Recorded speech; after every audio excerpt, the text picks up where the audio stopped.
kaka makambo Kinshasa amemi ngambo na bapaya minene oyo bazali na vi na biso ya Kinshasa. Tata mama to mwana oyo nyonso azali kobela. Dr Bali azali deja na vi na biso ya Kinshasa na bakisi na ye oyo ezali kobikisa bato nyonso bazali kosepela. Bato mingi bazali kowelela yango botalaka bato ndenge bazali na ba sambre nyonso etondi na bato. Kisi oyo ezali traduit en poudre basala na baracine ya banzete oyo basalelaka produit pharmaceutique. Tokende nyonso biso na limité 18e rue industrielle na espace Ngindu en face na monument El Mumba ya kala. Ndako oyo bozali komona bazali na bakisi bato bazali kuna batondi.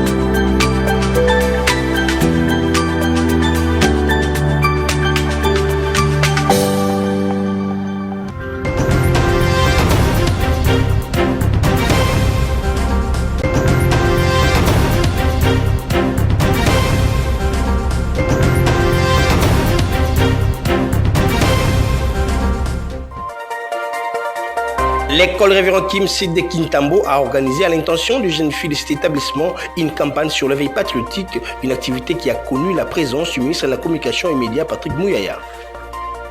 Le chef de l'État Félix-Antoine Tshisekedi Tshilombo a échangé avec l'envoyé spécial du secrétaire général des Nations Unies dans la région des Grands Lacs sur les questions relatives à la restauration de la paix dans la partie est du pays.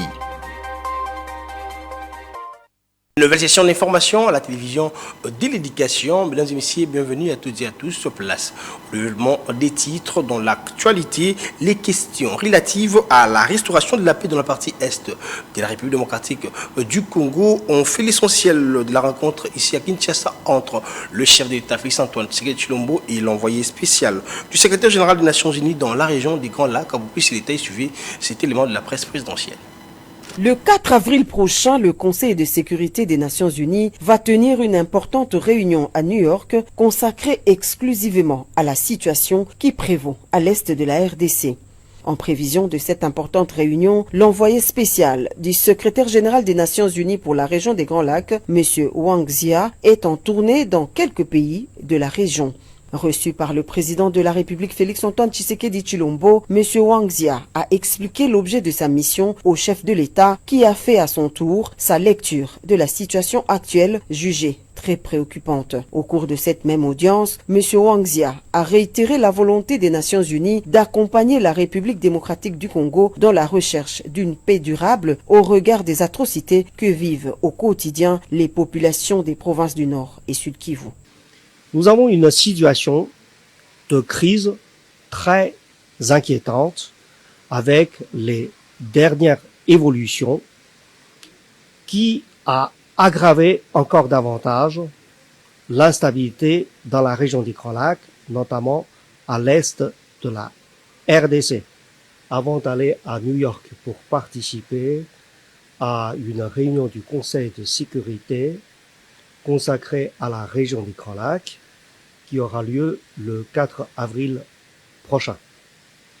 Une réunion qui va parler de cette situation de crise dans la RDC, de l'application de la résolution 2773 et aussi pour parler de la recherche d'une solution globale, durable, pour assurer la paix et la sécurité dans la région des Grands Lacs. Pour le haut fonctionnaire des Nations Unies, l'enjeu immédiat consiste à relever le défi de la désescalade sécuritaire occasionnée par la coalition AFC M23 parrainée par le Rwanda. C'est une occasion importante pour contribuer à la désescalade des tensions actuelles et après parler des dossiers plus globaux, plus substantielle. Aujourd'hui, il y a cette résolution 2773. Comment la mettre en application? Comment reprendre rapidement le processus de Luanda et le processus de Nairobi? Et c'est là l'enjeu immédiat à relever pour désescalader la tension et après mieux gérer les enjeux à moyen et à long terme. Par ailleurs, l'envoyé spécial du secrétaire général des Nations Unies pour la région des Grands Lacs s'engage à poursuivre ses bons offices et à soutenir les deux processus de paix en cours, celui de Luanda et de Nairobi.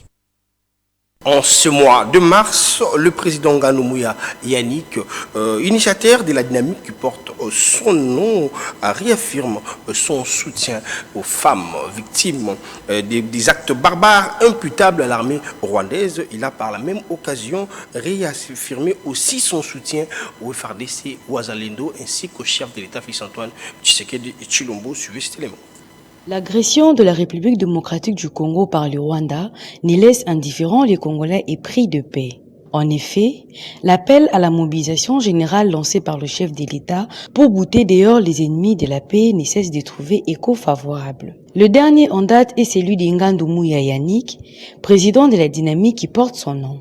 Le président Ngandou Yannick soutient le chef de l'État, les FARDC et les Ouazalendo qui combattent pour récupérer les zones occupées par l'armée rwandaise et le M23 AFC. Le président Ngandou Yannick profite en ce mois de mars pour exprimer sa compassion aux femmes victimes des actes barbares imputables à l'armée rwandaise. Selon lui, quel que soit le temps que prendra cette guerre injuste nous imposée par le Rwanda, la République démocratique du Congo va la gagner. Le président Ngandou Yannick demande aux femmes congolaises en ce mois de mars de demeurer dans la sagesse et prier pour vaincre l'ennemi. Comme annoncé au sommaire, l'école Le Révérend Kim Site de Kintambo a organisé à l'intention de jeunes filles de cet établissement une campagne sur l'éveil patriotique. Et cette activité a été réussie par la présence du ministre de la Communication et Médias, porte-parole du gouvernement, Patrick Mouyaya Katembwe. Dans le cadre de la campagne Congolais Téléma lancée par la première ministre et chef du gouvernement Judith Suminwa, l'école Révérend Kim Site de Kintambo a eu ainsi l'honneur de recevoir le ministre de la Communication et Médias venu uniquement pour sensibiliser les élèves en général et singulièrement les jeunes filles sur les enjeux à l'est du pays et au patriotisme. Prenant la parole pour la sœur Constance, Patrick Mouyaya Katembwe s'est apaisanti devant les élèves, enseignants et autorités de cet établissement sur l'appropriation de la patrie en ces moments où le pays est menacé dans sa partie est par les ennemis de la paix. Selon lui, la sauvegarde de la patrie n'est pas une affaire des hommes, donc les femmes ont une part importante à jouer. Le temps fort de cette activité, c'est lorsque le ministre Patrick Mouyaya Katembwe a échangé avec ces jeunes filles sur les questions de souveraineté nationale. Qu'est-ce qu'il faut retenir de la campagne Congolais Téléma? Le ministre Patrick Mouyaya répond. C'était un honneur pour moi de venir en ce mois d'avril avoir l'occasion d'échanger avec les jeunes filles de cette école de référence. Mais on n'a pas parlé seulement de la place de la femme, mais on a aussi parlé de la campagne Congolais Téléma parce que même avec des mots plus simples, il est possible que nos enfants comprennent les enjeux dans les... Ce que nous leur avons dit, c'est que nous vivons au pays de la masculinité positive où le président de la République lui-même est le premier chantre de la promotion des droits des femmes, non pas seulement en termes de parole, mais surtout en termes d'actes, parce qu'aujourd'hui nous avons un gouvernement qui est dirigé par une femme, c'est une première dans l'histoire, et le ministère des Affaires étrangères, la Banque centrale et beaucoup de structures de l'État aujourd'hui sont des structures qui sont conduites par les femmes. Pourquoi? Parce qu'il faut montrer l'exemple, et je pense que le fait que le président de la République l'a fait de cette manière, ça permet aux jeunes dames qui croisent, qui grandissent aujourd'hui, de progressivement avoir de l'ambition pour que demain nous puissions avoir les femmes à l'égal des hommes contribuer pour l'émergence de notre pays. On retient pour l'essentiel la première ministre Judith Suminwa dans le cadre de la mobilisation de la population contre l'agression rwandaise orchestrée via ses supplétifs de l'AFC M23 que la campagne Congolais Téléma a été lancée. Ça fait autre chose au cours d'une déclaration rendue publique par le président interfédéral du MC Mwamba le dimanche dernier dans la commune d'Elimba. Émile Ngwandi Nzumbu a réitéré son soutien au FARDC et Ouazalendo tout en invitant le jeune de son parti politique d'adhérer à l'armée et à saluer aussi la nomination de son président national Laurent Batumona comme membre du présidium de l'Union sacrée et suivi cet élément de Nomi Katako et Fanny Chisoka. L'interfédération de Moamba déclare ce qui suit. 1. Exprime son soutien inconditionnel à son Excellence, Monsieur le Président de la République, chef de l'État, Félix Antoine Tshisekedi Tshilombo, pour ses efforts à la quête du retour définitif de la paix dans notre pays, la RDC. 2. Exprime également son soutien à nos vaillants FARDC et aux Ouazalendo qui combattent sans désemparer les ennemis de notre pays. Exprime sa solidarité à toute la population de l'Est, victime des atrocités infligées par le Rwanda avec ses supplétifs AFC M23. Encourage la communauté internationale de renforcer des sanctions contre le régime de Kigali. Encourage toute la jeunesse du Moamba à s'enrôler massivement dans l'armée afin de combattre nos ennemis présents, d'assurer la paix durable et la sécurité de notre pays. Réitère notre attachement indéfectible à l'autorité morale, les patriarches Laurent Batumona Kandikam Diatabao et sa vision. Sur ce, l'interfédération de Moamba profite de cette occasion pour remercier une fois de plus le chef de l'État, président de la République Félix Antoine Tshisekedi Tshilombo, pour le choix porté à son autorité morale, les patriarches Laurent Batumona Kandikam et président du regroupement AAAP à l'intégrer dans le présidium de l'Union sacrée de la nation. Changeons de chapitre. À présent, la ministre des Affaires sociales, Action humanitaire et solidarité nationale, Nathalie Aziza Mounana, a pris part à la prière d'action des grâces et adoration organisée par l'Association des épouses des militaires des forces armées de la République démocratique du Congo, une occasion de commémorer la journée internationale des droits des femmes. Pour plus de détails, suivez cet élément de Nomi Katako. Ambassadrice universelle de la paix à sa grandeur, Nathalie Aziza Mounana a participé à la prière d'action de grâce et d'adoration organisée par l'Association des épouses militaires en faveur des vaillants soldats congolais au front qui défendent la patrie jour et nuit dans sa partie Est.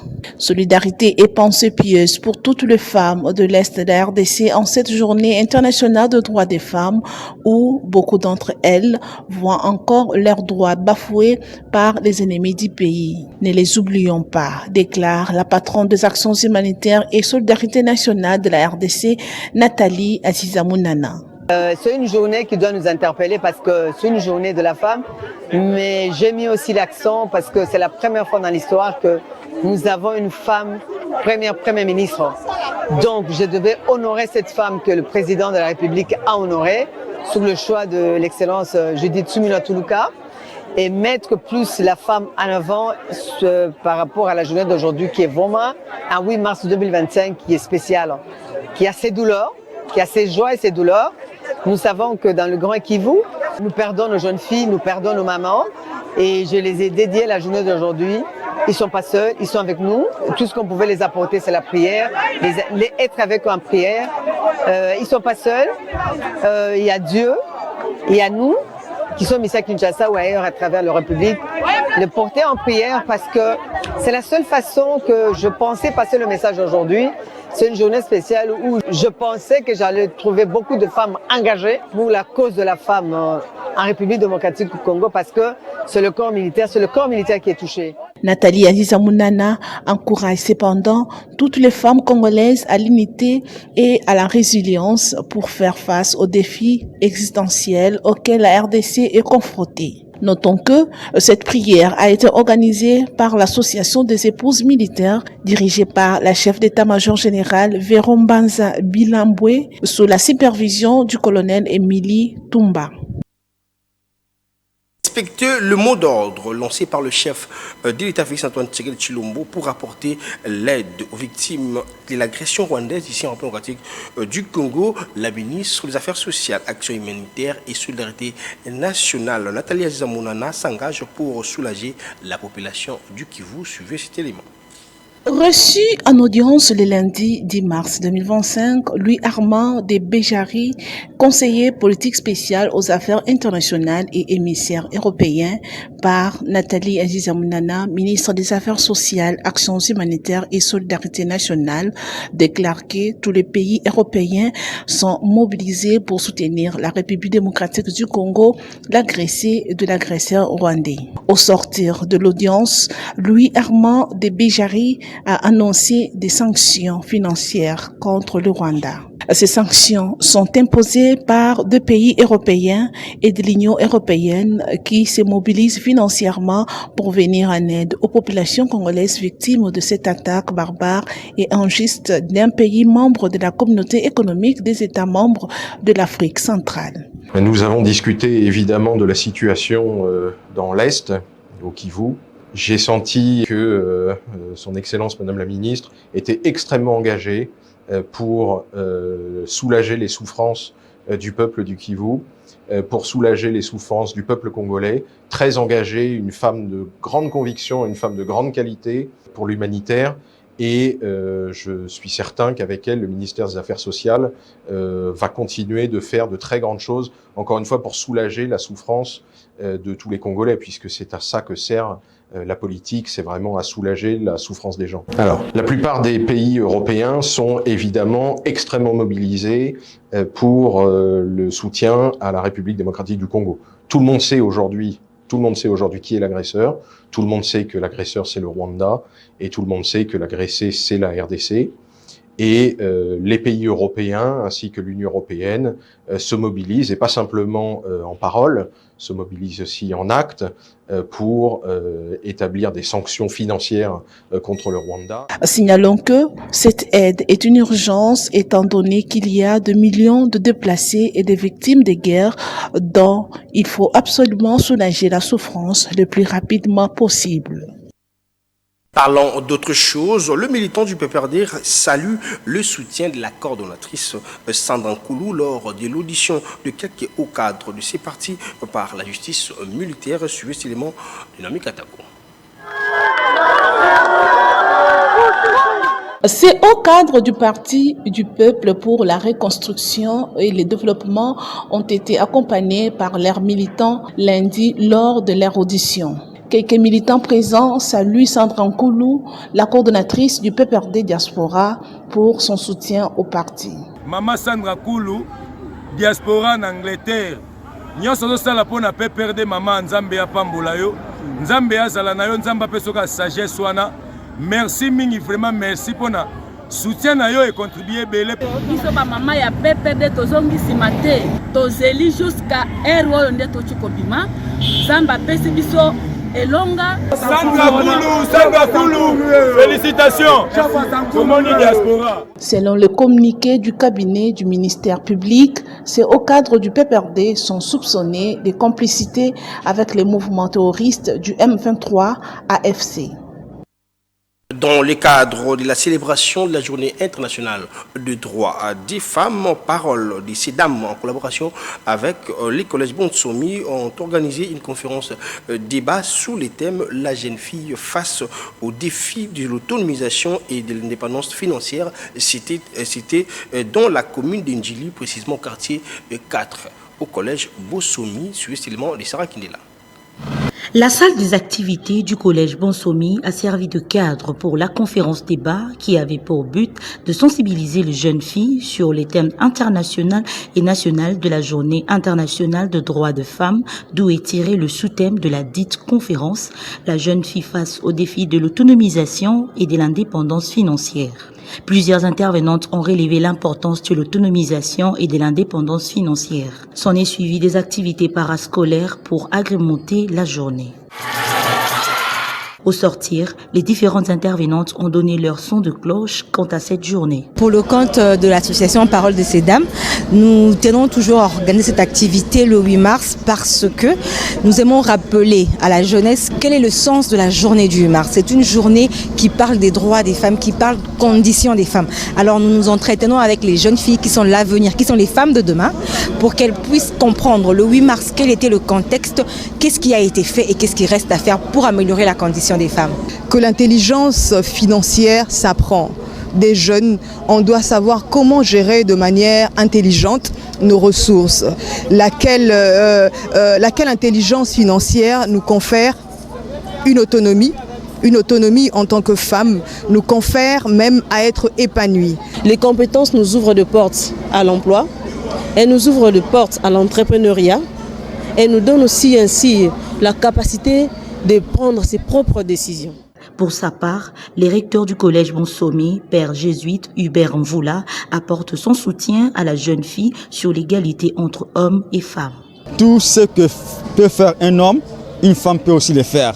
Donc on ne doit plus faire de différence. Et quand on dit que une femme doit avoir des ambitions, pour dire qu'elle ne doit pas être complexée, elle ne doit pas avoir un complexe d'infériorité par rapport à l'homme.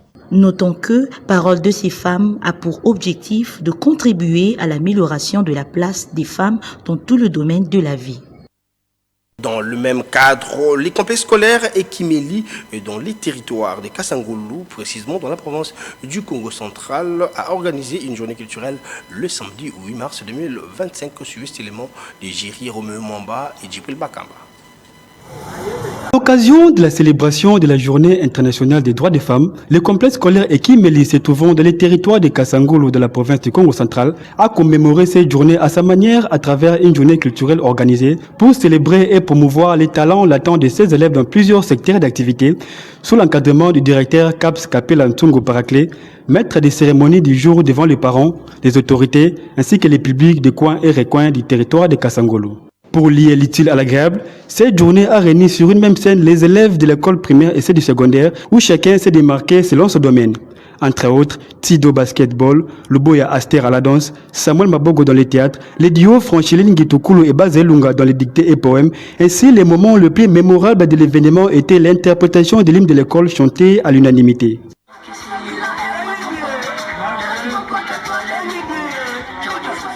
Monsieur Alix Ndengele, chef d'établissement du complexe scolaire Ekimeli, remet la mutualisation des efforts du collectif du personnel au centre de cette activité, tout en faisant mention spéciale à la promotrice Brigitte Tumba-Wilkar.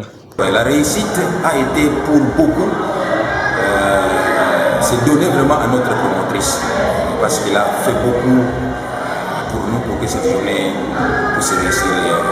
Et nous profitons de cette occasion pour lui dire merci. Merci, et je pense que elle nous soutiendra toujours lorsque nous voulons organiser un tel événement. Elle nous soutiendra toujours là où elle est. Et là où elle est, qu'elle soit bénie, que Dieu puisse la protéger. Notons que le complexe scolaire Ekimeli existe depuis 2016 et a déjà une renommée qui dépasse les frontières du territoire de Kasangulu et du Congo central. La fondation Armand Ifukieto, qui porte le nom de son initiateur, a débuté ses activités le dimanche 9 mars 2025 dans une activité de la sortie officielle de cette structure sur l'élément de Guilhem. La sortie officielle de la fondation Armand Ifukieto Kiankanda Faïk a eu lieu le dimanche 9 mars 2025 dans la commune de Massina en présence de plusieurs invités et des membres de cette structure. Tout a commencé par le mot des circonstances du pasteur Mokili au cadre de Faïk. C'est à ce moment précis où nous sommes tous imbibés dans une grande et vive émotion de joie à l'occasion de cette cérémonie haute en couleur et pleine de signification des sorties officielles de la fondation Armand Ifukieto Kiankanda Faïk en sigle.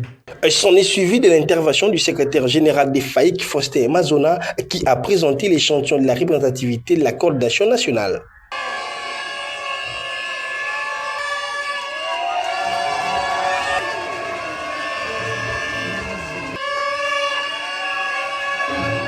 Prenant la parole à son tour, le coordonnateur national Armaï Fouketo a martelé sur l'objectif de son initiative avant de présenter son comité directeur. Au finish de cette activité, Armaï Fouketo, coordonnateur national des FAIC, revient sur la quintessence de cette journée. Les ambitions de la Fondation FAICO sont tous confinées dans la mission que nous portons. Notre mission est de lutter contre la pauvreté. Notre mission est de promouvoir l'entrepreneuriat.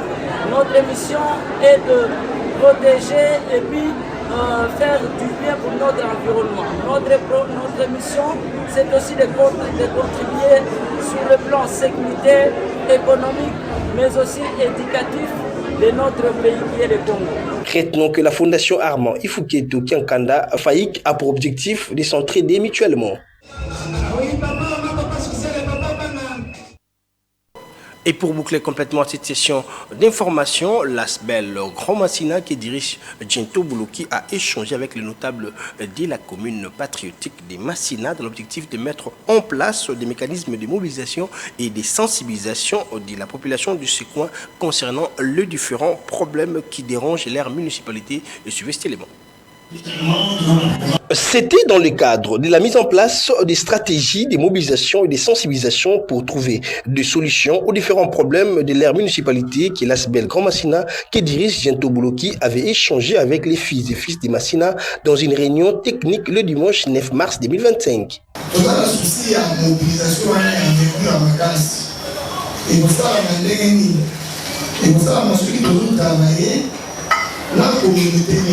basi mibali bajone na bana miki faut pas négliger bana miki pour ça c'est vraiment ça te et toujours maintenant nous parlons de sensibilisation par exemple ça le message je suis pas dans ça on est dans la classe mais dans la classe bazali ça peut apporter quelque chose. Dans son mot, Djento Bouloki, coordonnateur de cette structure, a mis l'accent sur l'objectif de cette réunion avant de laisser la place au jeu de questions et réponses. Au finish de cette activité, le coordonnateur de l'ASBEL Grand Massina, Djento Bouloki, a donné les précisions quant à ces. Toujours dans le cadre de la responsabilisation citoyenne, comment mettre sur pied un dispositif qui renforcera notre capacité de mobilisation et de sensibilisation de la population. Voilà, pour en fait faire face aux préoccupations que nous connaissons tout moment, que vous connaissez aussi. Nous prenons plus la responsabilisation citoyenne. Donc nous invitons nos mamans, nos jeunes filles, toutes les dames en fait, à cette responsabilité. C'est notre société, c'est notre pays, c'est notre ville, c'est notre commune. Il faut que nous soyons conscients de nos responsabilités en tant que citoyens et du rôle que nous devons jouer pour que les choses s'améliorent. Notons que l'ASBEL Grand Massina a toujours œuvré pour le bien-être de l'aire commune. Fin de cette session de formation. Si vous avez une minute, merci à la grande équipe rédactionnelle de la télévision de l'éducation. Restez branchés au programme de votre chaîne de télévision. Surtout, prenez soin de vous car chaque jour est une vie. Au revoir.